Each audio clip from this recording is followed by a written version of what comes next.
Hey everybody, it's Rob from Flailthroughs, and this is a Gundam Battle Operation 2 test drive of the Gelgoog R. Like I said yesterday, this is from the Gundam 0083 Rebellion manga, if I'm not mistaken, which it is used by someone impersonating Ana Delgado. And I'm looking at it, I'm wondering if it's even actually a Gelgoog. It kind of looks like it was pieced together out of parts from a bunch of different things, some of which could be Gelgoog variants, or maybe not. I think I'm going to actually look at the explanation for a change. Okay, this variant of the Gelgoog Marine was modified for frontline action, appearing at the Republic of Zeon's agricultural colony known as Amaterasu post the Laz conflict. The Titans, officially established at that time, blamed Space Noids for catastrophic damage to the granary region caused by a destructive colony drop, demanding an unconditional control of the Republic of Zeon's Amaterasu agricultural colony as compensation. This was part of a wider plan to exhaust colony residents and force them into submission under the Titans, who had already exceeded the bounds of a mere military faction. Around the same time, under the pretext of suppressing riots, the Titans deployed multiple MS platoons composed of veteran pilots, including the immortal 4th team that had fought in the Delaz conflict. This unit was operated as part of the Neo-Delaz fleet, which vowed to take back the colony in response to the Titan show of force. Based on the Gelgoog Marine, this unit is equipped with a prototype beam rifle designed for the Gelgoog series. Its arms and waist feature weaponry from the Efreet Nacht, designed for stealth operations and melee combat. Design elements featured prominently in its silhouette. Okay, yeah, so, yeah, part Nacht, part Gelgoog Marine. And let's see. It is a 450 General, usable in ground and space. It is space compatible, so, yeah, a little bit of extra efficiency in space. Melee priority of 2. Naturally a 3-star. 16,500 hit points, 14 ballistic resistance, 12 beam resistance, 22 melee resistance, range strength 15, melee strength 30, movement speed 130, high speed maneuver 210, thruster gauge 65, turning speed 69. That particular turning speed is actually a pretty common for things with AMBAC level 2, interestingly. 17 close range slots, 12 medium slots, 6 long range slots. So yeah, it is definitely geared for melee. Okay, the Gelgoog beam rifle it carries, power of 1900, heat rate 80%, range 350 meters, cooldown time between shots 3.5 seconds, charge time 2.5 seconds, overheat 13. Normal fire suppresses, focused fire does not, but can penetrate MS. So, okay, it stuns with a normal shot and pierces with a charge shot. Interesting. Okay, Gelgoog our Cold Blade, which is power 2000, cooldown time 2.5, a chilled blade that can cut down foes. Okay. Head Vulcans, 60 ammo, or 80 ammo, 60 damage. Range 150 meters, cooldown time 0, reload 10 seconds. Yeah, machine guns all say cooldown time 0, but the rate of fire can vary drastically. Yep. ASL area and high accuracy, effective for targeting infantry, kinda, but not particularly. Gelgoog our Anchor, a melee weapon with 2100 damage. Cooldown time 5.5 seconds. A melee weapon that launches its arm-mounted anchor, offering long suppression. No rapid combo, so it is a one-shot heat rod type weapon that causes heavy stagger, and very likely that it operates like the heat rods that just go straight out and back and don't have the whip capabilities of the standard goofs. That's pretty normal. Okay, double cold blades, power 2200, cooldown time 2 seconds, so they swing faster and do more damage. Let's see. Gelgoog our Cold Kunai, 1 at a time, power 1400, range 250 meters, reload time 7 seconds. Uses high voltage to disable enemy electronics and attitude control systems, can throw while mobile. So you can throw it at least while walking, if not while boosting. We'll find out. Rapid fire cannon, yeah, that's fairly standard to the Gelgoog Marine. 110 power, 30 ammo, range 250. Cooldown time 0 seconds. Reload time 12 seconds. Yep. And armed 3-barrel Gatling cannon. If I'm not mistaken, that's the same model one of the Code Fairy suits uses. I think the Titania. Ballistic power 240, still 30 ammo. Oh, 3 barrels. I bet it uses this up a lot faster than the other one. Range 275 meters. Cooldown time 3 seconds, so burst fire, or 0.3 of a second, and reload of 14 seconds. Wrong button. Wrong button. Wrong buttons. Okay, yeah. Nothing particularly unusual about it there. Shortcuts. Let's see. I'm going to put the cold blades here. I'm going to put the kunai there, move the Vulcans over here. Man, I don't really want the cannons in the most likely places to put them, but this fills all of its equip slots. That's interesting. That'll take some getting used to, but we'll see what happens. Okay, level 2 leg shock absorber for less stress on your legs after jumping and boosting, and very, very slight increased recovery speed. Quick boost level 1, so 10% faster to charge a maximum strength jump. Light control 2, so it can boost in midair. Boost and jump in midair. Anti-blast stabilizer, so it can be next to something when it explodes without getting heavy staggered. Melee composite system level 1, which combines balancer to let you melee or tackle at the end of a boost or jump, and melee combo controller 1, which lets you get a 2-hit melee combo. High-spec AMBAC level 2, yep, moving in the same direction at the end of high-speed space movement, transitions into cruising movement without decelerating. Also improves mobile suit turning performance by 3. Yeah, like I've said, there's a braking animation that happens if you are when you stop boosting in space, and if you're moving in straight line, AMBAC level 2 will cancel that for you. Force injector level 2, so you can change directions mid-boost, and it will be fairly cost effective. Level 1 is just usually too expensive. Level 2 is pretty good. Offense system level 2, so harder to stun when you're using melee weapons. Maneuver armor 1, so a little bit harder to stun when boosting. It may be able to tank an instant stun. It should, in fact, most times.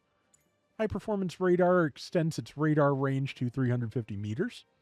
Special leg buffer 2 gives you 15% reduced damage to the legs and also to the stress meter. Left arm equipment buffer. Yep, when is a shield not a shield? When it's left arm equipment, 30% damage reduction. Pursuit prevention attack program. If enemy pursuit is stopped, attack power is temporarily boosted. Oh, I like that skill. While range weapon reload time and overheat recovery are temporarily reduced. I forgot about that part. Counter boost. Your attack, defense, and mobility will all will increase temporarily after a successful counter. Less time is needed for ranged weapons to focus and melee weapons to charge. Okay, yeah. So if it is able to, basically, if it's able to support its allies, then you will get bonuses out of that. And damage control level 2, which makes it harder for build stun to hit. And am I imagining it not having a dodge roll? I'm not. Yeah, no dodge roll. That's why it has both maneuver armor and damage control. So that should be interesting. All right, let's take this thing out and see what I can do with it. I am very curious about this.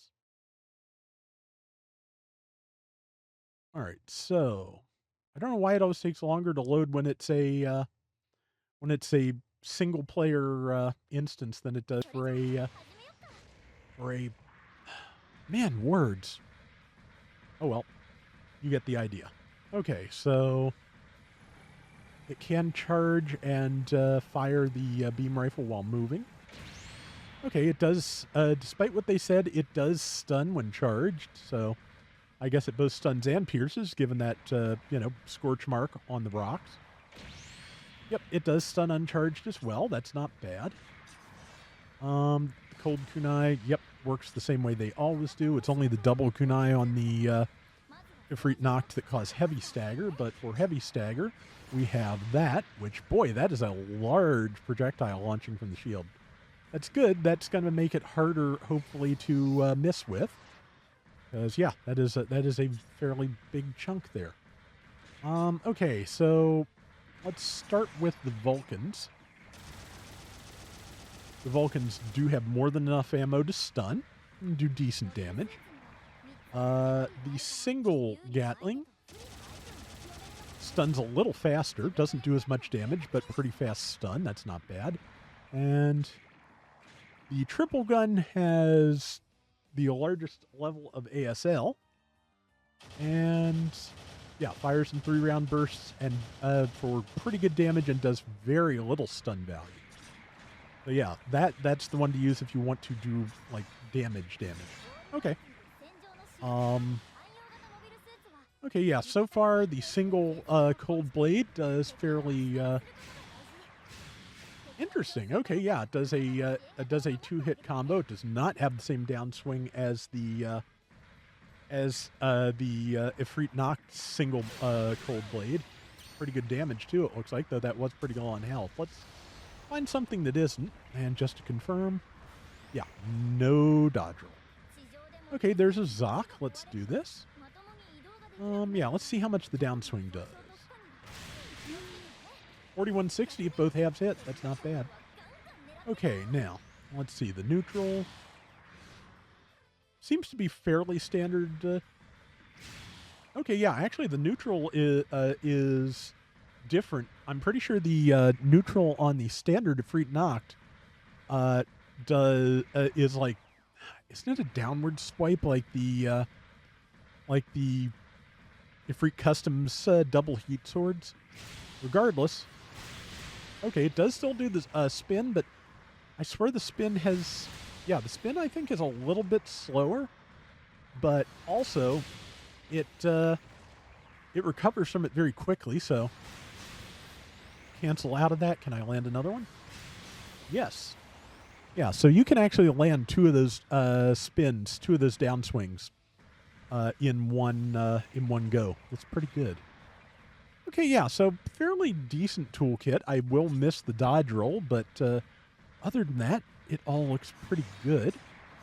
Let's see what the counter tackle animation looks like. Oh yeah, we will have to find a non-Zoc because Zocs cannot be caught in a counter animation. They just get knocked over. Ah, there's somebody. That is another Gundam. All right. Animation is, okay, fairly standard. Yeah, 2 slashes and a kick. Looks pretty good. All right, so I forgot to look at the skill set. Didn't I? No, I didn't. I looked at the skill set. That's why I found out it didn't have a dodge roll. It's just like, doesn't this have stealth? And no, it does not. I did not see that on the skill set, even though the description talks about how it has a stealth-oriented toolkit from the Efreet Nacht. So, yeah, there was no stealth on that. So that is interesting. I kind of didn't expect it to, but yeah, that's weird. All right, so let's just take this Zoc down. It hits pretty hard though without parts. So you build it correctly, it should be really kind of scary. But that said, I am going to turn on the enemy AI here, and we're going to see if I can do anything with this without getting totally destroyed. Looks like that Gundam is... Yep, it's on the move. Okay, hit the shield. That. Okay, hit it with that before it could hit me. That's good. That's what I wanted. Okay, yeah, you can pretty much just combo from melee weapon to melee weapon very, very easily. So that is a good thing. Yeah. I mean, naturally, the CPU is not as adept with the Gundam as the people you're going to be fighting, but it is actually not bad. So, yeah. As you can see,